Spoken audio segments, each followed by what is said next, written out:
Hey, and thanks for joining us here today, CBC Coach. And boy, have I got a special guest for you tonight.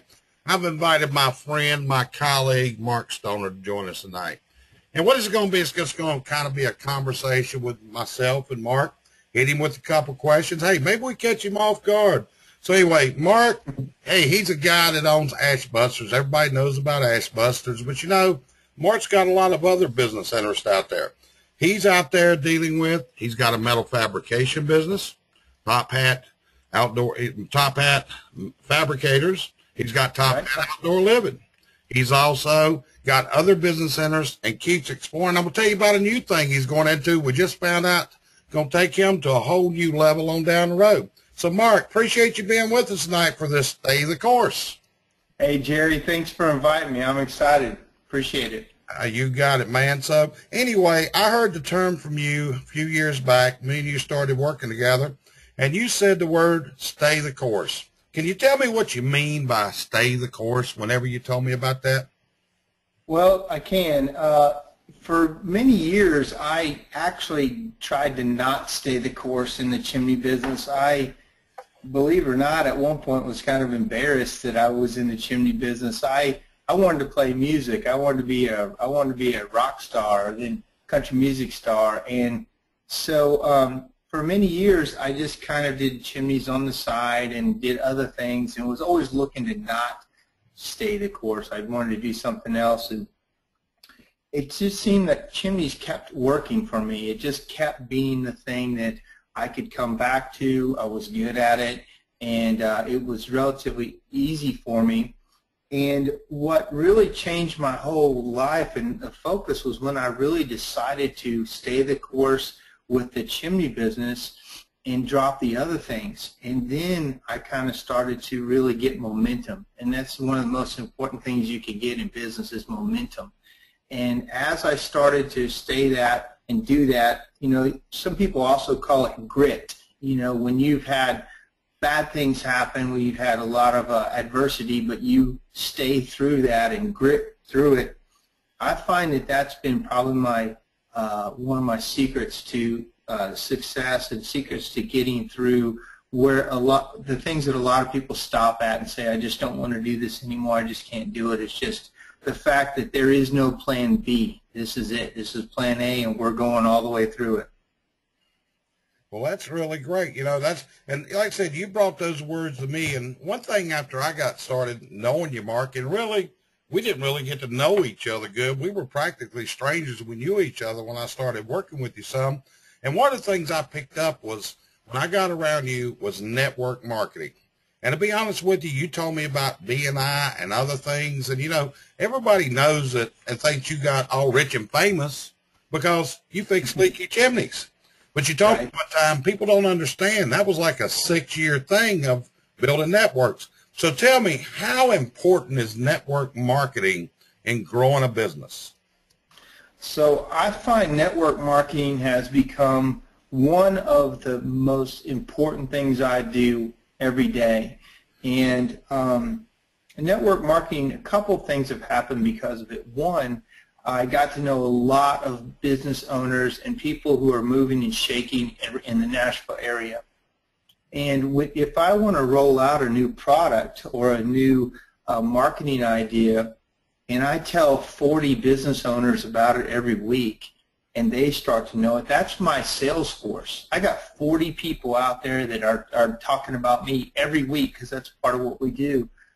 And so the power of that when I rolled out the Leaky Chimney campaign was we had some roofers, had a roofer in our network group, and I kind of rolled it out to him, and then I asked him about other roofing network people that he knew, and I got in with those guys and started presenting for those companies, their sales forces, and I started showing them that we could relieve a pain in their backside was leaking chimneys. They didn't like it.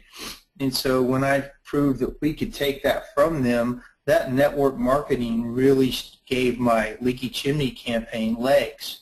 But another side benefit of it was I got to be better at presenting. Every week you have to get up and talk for a minute about yourself, and every 6 to 8 weeks you get up and speak for about 10 minutes.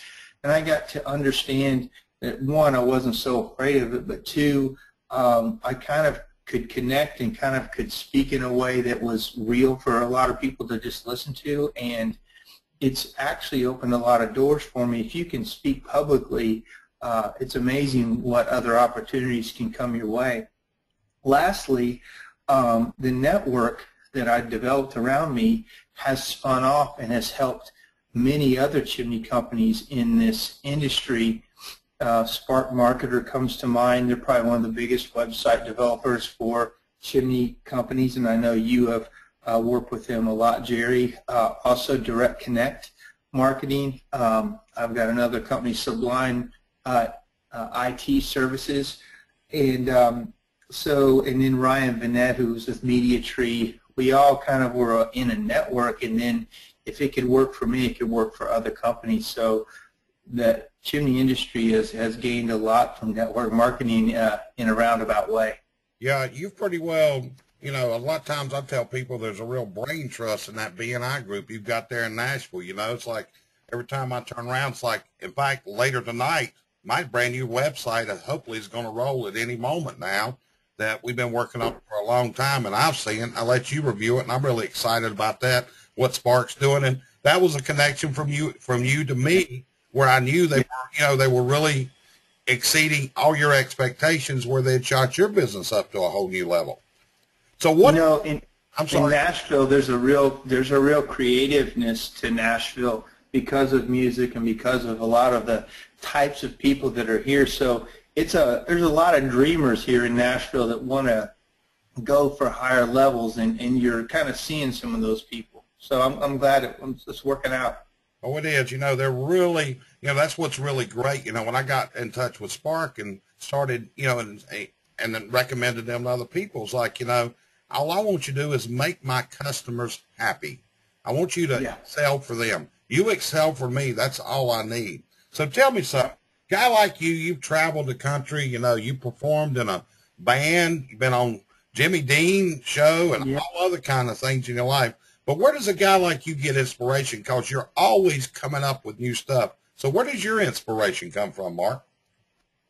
Yeah, you know, that's a good question. Sometimes I kind of have to ask myself that. But you know, a couple things. One, I'm real competitive, and I like to win. I want to win. If I'm doing anything, I want to be the best that I can do it. Like, right now, we're building a parade float for a Christmas parade's coming up in 2 weekends. Well, we don't just build a float. We're going to build a show that, when you see it coming down the road, that it's amazing to see it. It's exciting, and we've won a lot of trophies and first place awards for that float. I do barbecue competitions, and I want to win. And now barbecue is tough. It's one of the toughest things I've ever done, but I want to win. And then in the chimney business, it's kind of the same thing. It's how far can I push it to the next place to get to where it excites me to run it. And at the end of the day, I'm only in competition with myself. There's no other chimney company I'm in competition with. At the end of the day, it's just me, and this is my race and what I can do, and ideally, you know, what I found is the more successful you are, the more you can help other people, and the more you can influence lives and different things, and that is exciting too. When I was a one-man operation, all I could really do was work for myself, come home dog-tired, and, you know, be on the phone till 9, 10 o'clock at night, then doing paperwork, and then get in bed at 1 o'clock, and then get right back up and do it. I really didn't have a lot left after working my tail off all the time. And the inspiration now comes to seeing how fast this business can run and where it can get to. Yeah, a lot of people may not know that. You know, they see you, and you were featured on the front of Sweeping Magazine, and you see all the trucks out and everything like that. They probably don't know, but I think at one time you told me you ran your office out of your bedroom. Oh, it wasn't that long ago. It wasn't very long ago, really, when you look at it. And up until 2003, my business was literally in my master bedroom. That was where my desk was, and it, even is when I first started to hire people. I even had like a part-time office person that came in and helped me with some invoices and some receipts and stuff. And my wife, she hated that. She hated somebody coming into the bedroom to sit at the desk for a little while. And then as I started to have employees, they were over at the house all the time. And that wasn't that long ago. And, I just made a decision that that's not the kind of business I wanted to build. And, I started looking for some space and, office outside of the house, and started getting deliveries and trucks and hiring employees. And I've moved 4 times or 3 times, well, 4 times since 2003, moved the business into bigger facilities. And every time it's been scary. I thought I couldn't afford to do it. I thought it was a bad call. And even sometimes, even when I got into the building, I went flat, or the money wasn't coming in like it was, but I gutted it out and made each of those buildings work, and to the point of having to move to a bigger and bigger facility. Yep, I can still remember the first time I ever came to your place, and we were next door, and it's kind of like a delight. I tell people, it's like, hey, if you ever visit Mark, just look to the left of that building and you see that little place. That's where he was just a couple of years ago, and it was like, I can remember walking in, and my first mornings there was like, this ain't going to work good. And you walked in that morning, you've been a B&I, and you said, oh, I forgot to tell you, I just read a new building. I said, where? You said next door. And I said, oh, God, then me and you and the CFO talked about it. He was beating you up for the money and all that, like, how you going to do this? And I said, hey, man, this building's going to pay for itself. Don't even worry about it, Tom. We got this one figured all out already. And that was key, Jerry. Your insight on how that building and the operations could work. You saw it before I could see it. You saw that building and how the workflow would happen, and even how the building could be used for marketing reasons. And I really appreciate all you did for me. That was very key. When we got together and moved into that facility. But it just goes to show how the right building and the right layout can really help you grow. And I've said it before, it's a bigger aquarium, you can grow bigger fish. And as long as you mind the aquarium right, and you set the aquarium up right to begin with, it can really be and have some amazing results. And it is, and that's what we're seeing now. So, and then this year you took on some additional responsibility on top of everything else. And I know how this feels because I actually had that job at one time. But you decided to step up the plate and be president of CSIA, Chimney Safety Institute of America. And you got all these different businesses going on, and you're working all the time. And I know every Wednesday you're sitting at a B&I group at 6 in the morning, 7 in the morning, all that. So, I mean, how do you fit all this stuff together? How do you stay on course? Well, a lot of times I just kind of say yes a lot. People ask me to do something, or do you think we should do this, or do you think you could do that? And if I think it's a worthwhile thing, I say yes.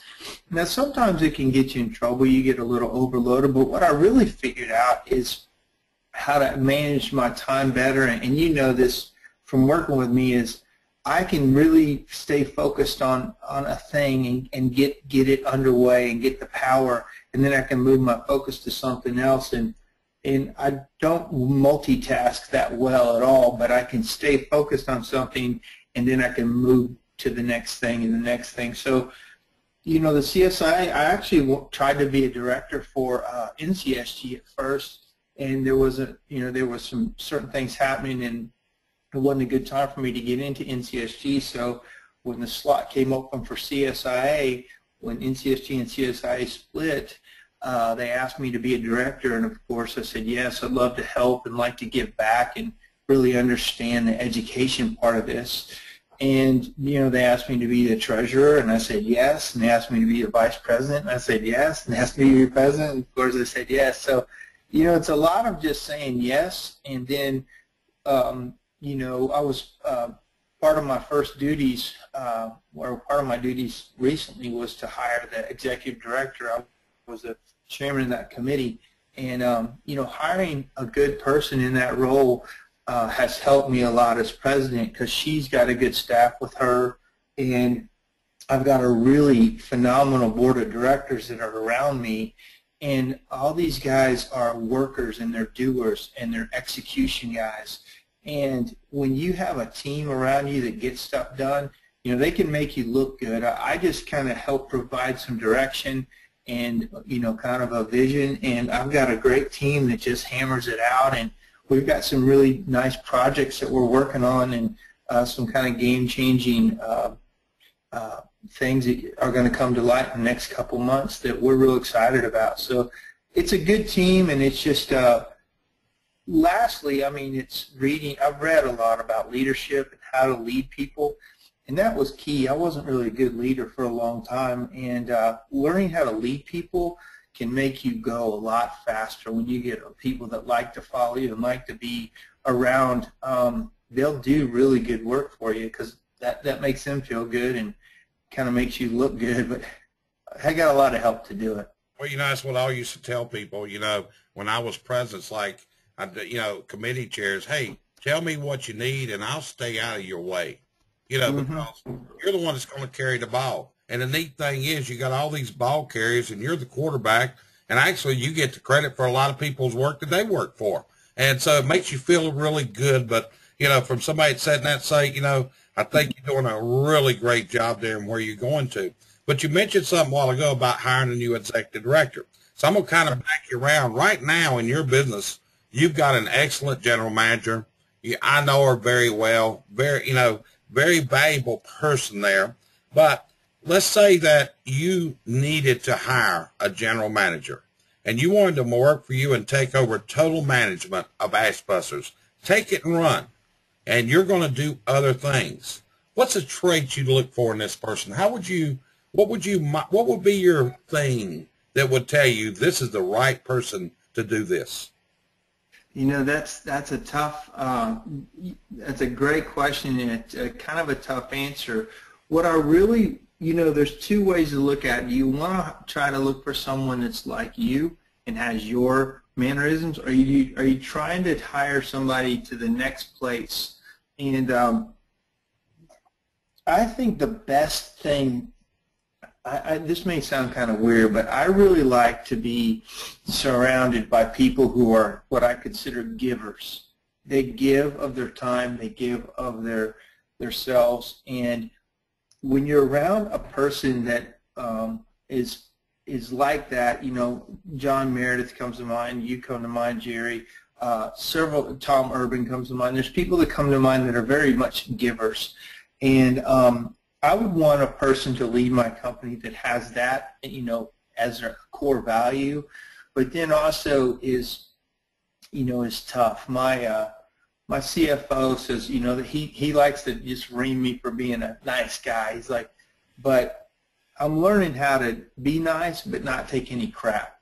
And I've had to be better and better at that. And, you know, to be respected is more important than to be liked a lot of times. And so, you know, you just have to have a leader that knows themselves, and it could be a man or a woman, but I do want to hire eventually a president for Ashbusters that can help run it, and sometimes they can run it in a better, you know, it took you to get it to a certain place, but then it could take somebody else to take it, you know, even to a higher level.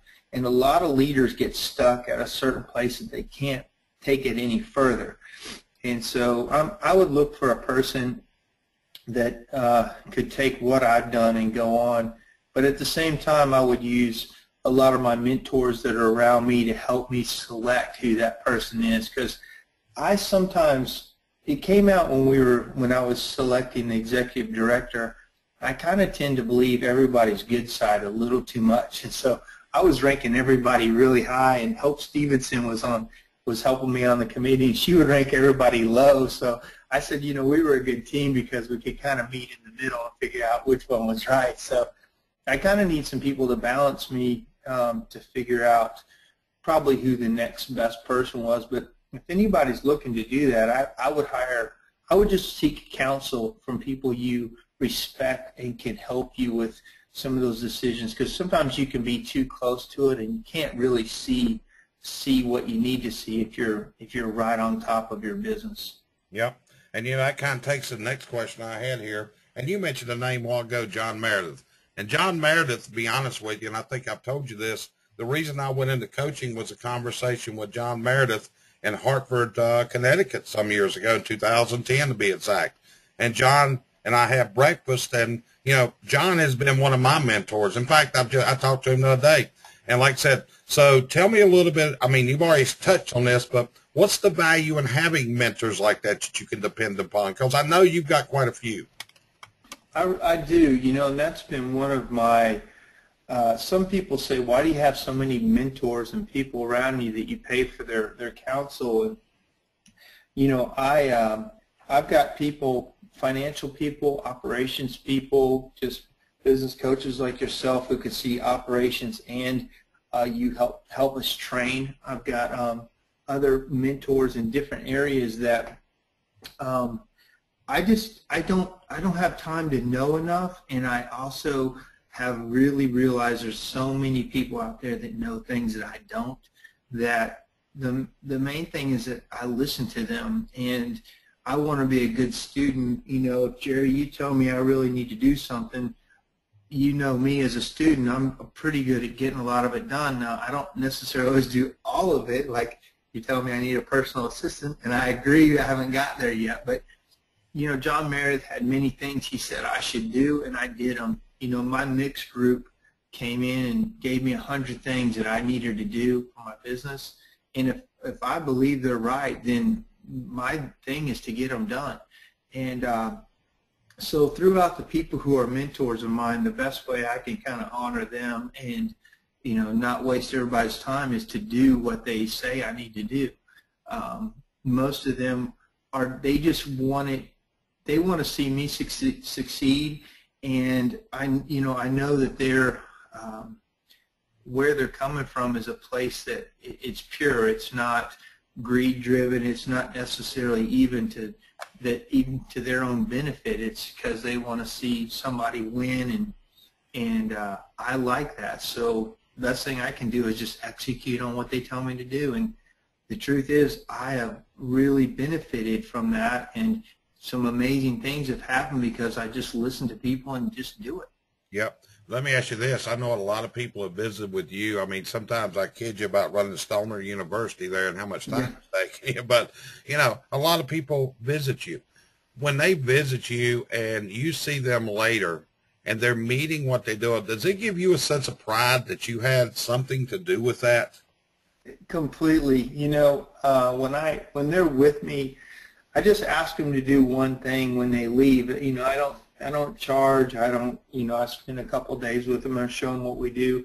And I just ask them to keep me informed and maybe check in with me and tell me how they're doing. And there's a lot of them that have made a lot of really good steps. It's really interesting to see them. And you're right. It makes me feel good that they have taken some things and ran with it, and it's made their life better and their business grow. And, in this business, we've gone 30 years of one-man operations, and it really is time for the good multi-truck operators and the good slightly larger business models to come out. There's been enough scammers and enough of this and that, but the truth is big businesses can be really good on many different levels. And I like seeing guys that come through and they want to move their business, whether it's they want to add a couple trucks or they want to add 10 trucks. Or Kirby Ragland was the funniest ever came through. He's like, I said, where do you want to get to? He goes, $1 billion. So I said, I like that, $1 billion. Well, let's not shoot too low. So, I like seeing people reaching some goals, and I love to see them hit them or pass them up. Yep. So, and one of the things I've heard you say, and you've done this in seminars, and I know you and I have talked, but you honestly, truly believe that in the service industry, such as the chimney sweep industry that we're in, that's our home, that's our backgrounds, but you honestly believe that it's easier to run a larger company than a smaller company. Can you expand on that a little bit? Yeah, without a doubt. It's easier for me to have 30 people in this business than it was to have 10. And 10 people or 5 people, I was still very much in the middle. I had 5 people or 10 people or 15 people all could peck on me and ask me questions, and I had to run everybody's life. So it was very, very difficult to, and I've said this before, 3 trucks, a 3-truck operation was the hardest I ever had it, especially when I was one of the trucks.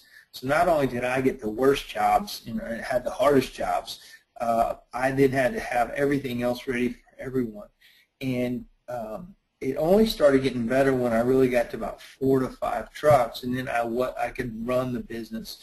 And at this point, we run about 15 trucks, and I run about 32, 33 people, and I still only have to answer to about 4 or 5 people overall. I have a general manager, I have a production manager, I have a sales manager, and I have a fabrication manager. And overall, I just really have to make sure those people have what they need, and the work and the services and the customers will get taken care of. And that's really exciting because it frees me up to do other things to work on that you simply can't do when you're a small business and somebody talks about going and networking, or somebody talks about all these other things that take up time, volunteering. You're just like, man, I don't have any time for that. Well, you're right, you don't, and you won't have any time for that. You simply can't unless you quit working and quit making money to volunteer and do this stuff. Where the setup I have now, I make just as much or more money by doing these other things that help the business and help other people than I did. When I was sweeping chimneys, I could only take care of 300 to 500 people a year. Well, now my business takes care of 300 to 400 people a week. And so, we can service a whole lot more people that are needing this business. And, that's exciting. So it's much easier to run a bigger business than it ever was to run a small business. Well, and you do that, and it's going to take my next question, which is you just don't pull a trigger and say, hey, let's throw some other trucks out there. I know last year you, I, and Tom sat down first of the year, and you said how many trucks you wanted to add. And then you placed it into the budget, and then how you were going to train them, equipping them, and everything else.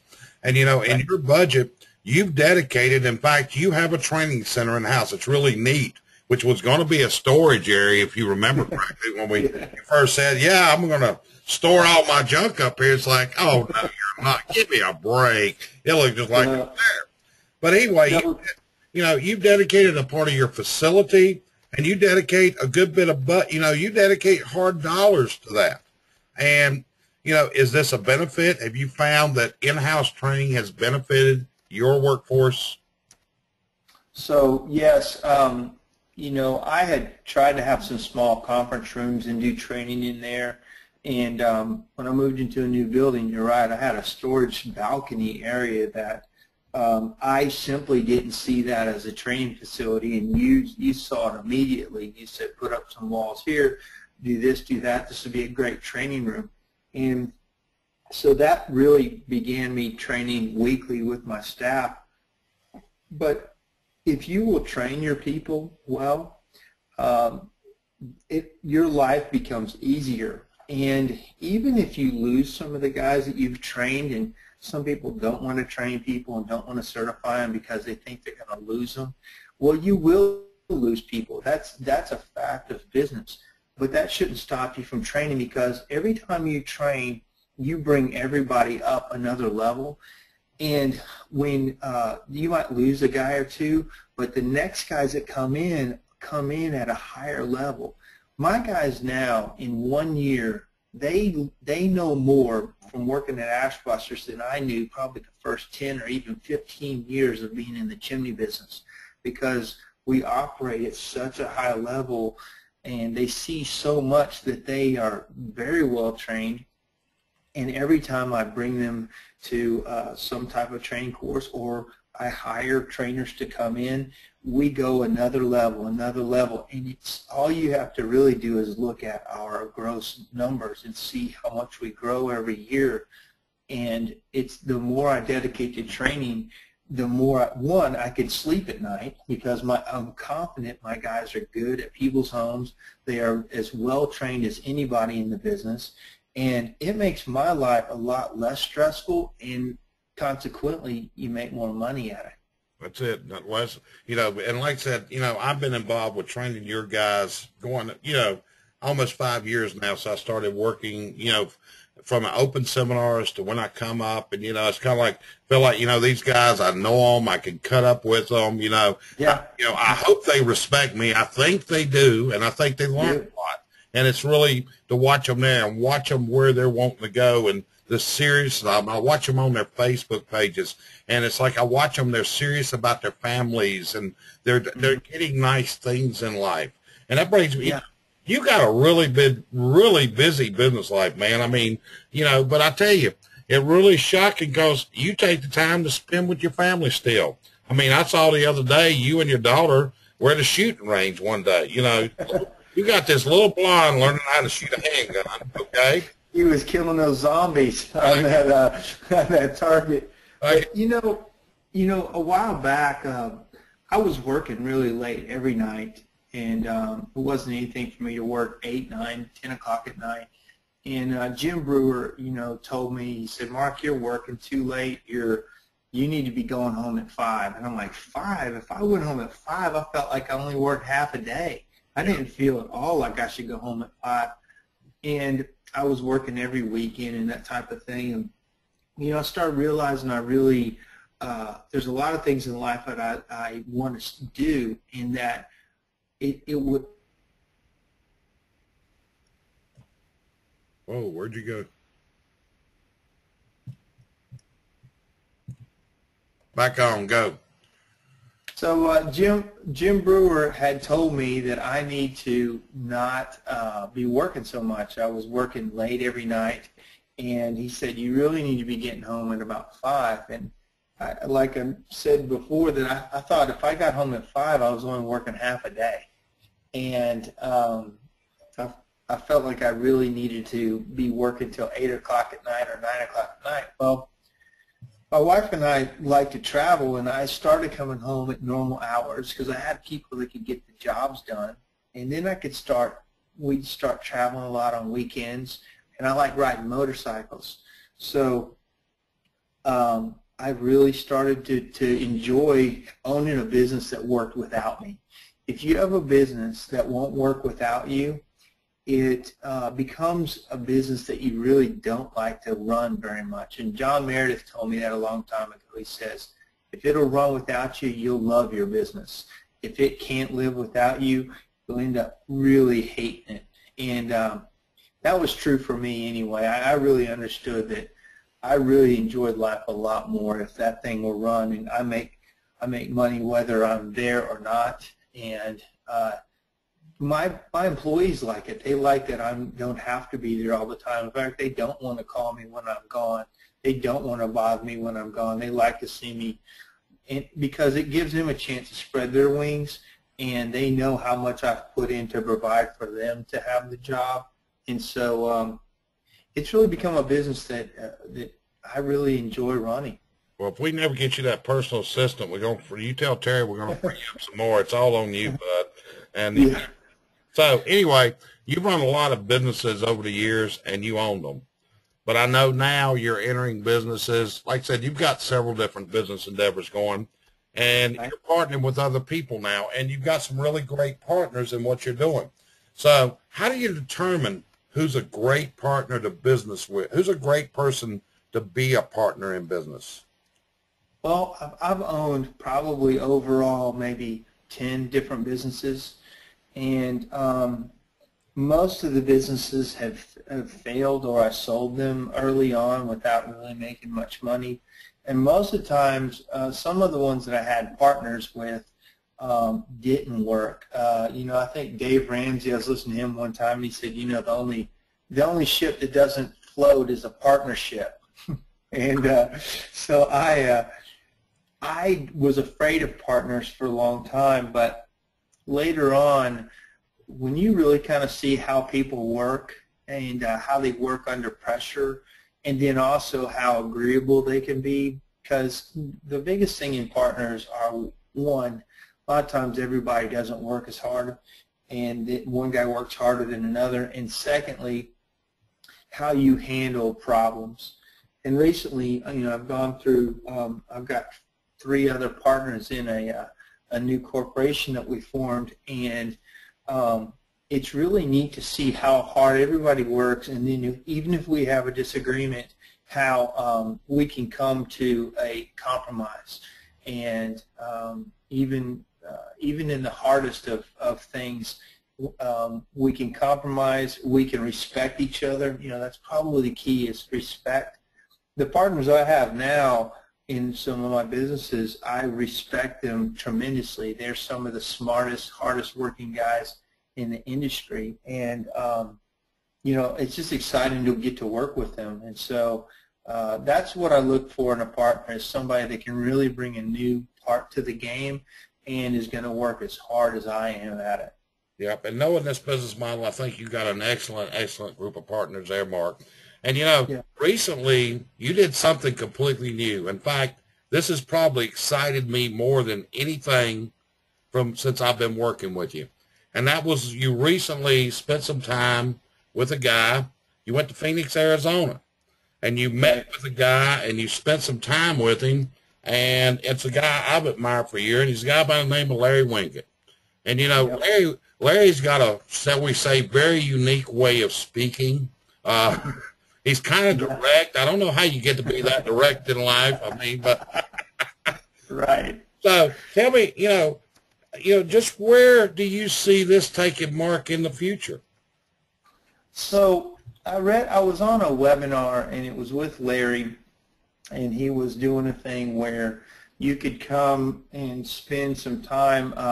It was basically a 3-day seminar about presenting and also about writing books. And the path I'm on now, I speak a decent amount, and I just kind of want to be better at it. And Larry, to me, is one of the best there is. He just, he captivates an audience, and he's a 7-time New York Times bestseller book. And if I had a chance to spend 3 days with a guy like that, sign me up, So I went out there, and right off the bat, I had to speak with him. I had to do a 1-minute presentation, and he had been really kind of rough on everybody else that had come before me, and he immediately said that he liked me and that he'd like to work with me, and so over the 3 days we got to know each other a decent amount, and it looks like I'm going to get to work with him next year a couple of times, and also get to speak with him at some events. But I've got to go through a bit of his training process first, and he's going to help me with presenting, and then also speaking on different things. And if you know anything about Larry, he's got a point of view about everything, and he will give you his point of view instantly. And that's why people like him. Like, he was on Fox News the other day, and he was in he was on with other financial gurus. Well, if you know Larry, he's not a financial guru at all, but the reason he was on there is because he's got a clear opinion, and you can count on it, and they just want him to say his opinion. And, he taught me, and what a lot of, he talks about is really defining your point of view on everything. And your point of view, your statistics, your story can't be taken away from you, and people want to hear it. They need it. There's a lot of chimney guys. There's a lot of guys I run into that have great stories. Jerry, you got a great story that's developing. I have a neat story. A lot of guys have some neat stories, and these stories help people cope with whatever they're going through, to know that somebody else has been there and they've got an answer and maybe even a way out of it, is tremendously exciting for a lot of people to hear. And I'm just learning to express that, and to kind of get better at saying that and presenting that for groups. Well, brother, let me tell you something. You've got a special thing about you, Mark. I mean, I've known you for years, and I know the walls you run up against. We talk a lot, challenges hit you, whatever, they hit us all. But you've been an inspiration to me for a lot of years. It's customers, clients like you that inspire me. A lot of times I tell people it's not, I take with a sense of pride when I drive in your place. It's like I look up there and say, hey man, I was responsible for a little piece of that. You know what I'm saying? You did it. Absolutely. But it just, when I walk in the building, it's like, man, this is like another home for me. And it's like to watch you go to that level. So as we end this, let me ask you a question. What would you tell somebody when they're up against the wall? If they're facing, they just don't know where they just see it out there. What would you tell that person to tell them to keep going back, to stay the course, to get them to what I call to reach their dreams? What would you tell them, Mark? The best thing that you can do, one, I tell myself this a lot, and Jerry, you mentioned that some people think I don't have any problems or I've got it easy. It couldn't be further from the truth. When you've got 30-some employees and 15,000 customers, you can imagine what the things that can happen on a day-to-day basis. But I tell myself this, if I'm wherever I am and I'm stuck and I feel like I'm ready to be done with whatever's happening, let's just say I'm a $2 million business, and I say, you know what, Mark, when I was a $2 million business, if you can't handle you can't handle this, you can't be a $3 million business. And then when I got to be a $3 million business and I was sick of whatever was happening, that's just in the truth about businesses. These are still micro, small businesses. We're eclipsing all of our records this year and further than I realized. But I'm still a micro, small business. $4 million chimney company sounds big, but not in the world of business. It's very small. And so wherever you are, there's a lot of people that are, one, in worse condition than you are, and two, don't have the opportunity that you have. So pull your big boy pants up and let's go. Don't feel sorry for yourself. Don't get down on yourself. You may even need to look at mentors or look at people that are ahead of you and say, hey man, I'm stuck here, help me. And I've done that a bunch. You've helped me, Jerry. John Meredith has helped me. Quick thing, back in 2008, I couldn't afford to buy a bucket of heat shield. And for several years, we were the #1 heat shield dealer in the country because John Meredith reached out and said, hey man, here's what you need to do. And then I've been stuck at other levels, and you and other people have helped me, and I've got to more and more levels. So if you're stuck, either one, look inside yourself and say, what do I need to do different, or look outside yourself and get somebody to help you. Well, Mark, hopefully in doing this webinar, maybe there's some more Mark Stoners out there. Maybe somebody's listening to this, and maybe it'll inspire them.